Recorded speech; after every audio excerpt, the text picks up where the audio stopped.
Mail Call Episode 2. I checked the mailbox this morning. I would like it noted that this does not mean I have accepted the mailbox as permanent. The air in Fargo, North Dakota was crisp and open, the kind that makes the tavern feel like a warm thought in the middle of something vast. The street was quiet in that steady Midwestern way that suggests everything is fine, even when it isn't. The mailbox was still there. I nodded at it once. Professional. I opened it. 2 letters. I stared at them for a moment. That feels a bit excessive. I took the top one. Bright ink. Confident handwriting. A small doodle of what might be a goat. I opened it and began reading. Dear Margaret, I know you said you didn't want grand gestures, but technically this isn't grand because I mailed it. I forgive you. Also, I was wrong about the goat. You were right. The goat was aggressive. I stopped. I turned the letter over. No Margaret here. No goats. No explanation. I looked back toward the tavern. Alex? He stepped closer, wiping his hands on a cloth. Yeah? Do we look like a Margaret?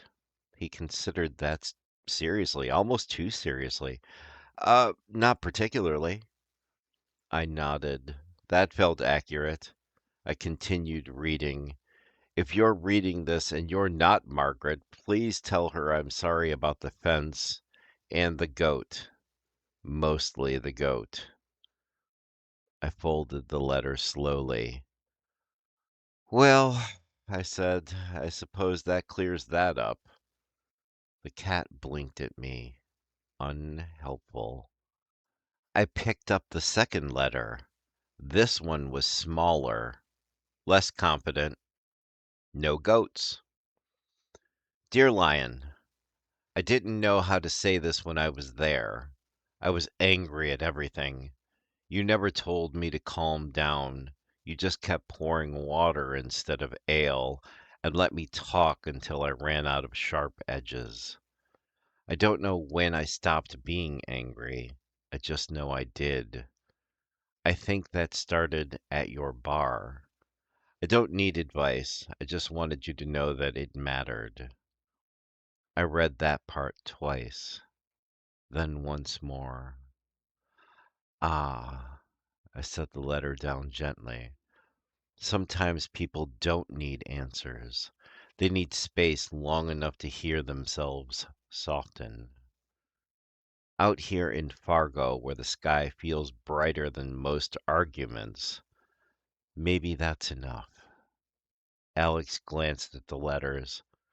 So what happens to Margaret's situation? I looked at the misplaced envelope in my hand. I suspect, I said carefully, that if this mailbox appeared without my permission, it may also correct its own mistakes. Alex nodded like that was entirely reasonable. It was kind of him. I placed both letters behind the bar, one for returning, if that becomes possible, one for keeping. If you've written something meant for someone else, I said, glancing toward the door, we'll try not to judge.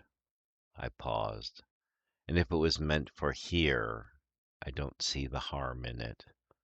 The mailbox stood quietly outside. The cat watched it like it had always known. I decided not to argue with either of them.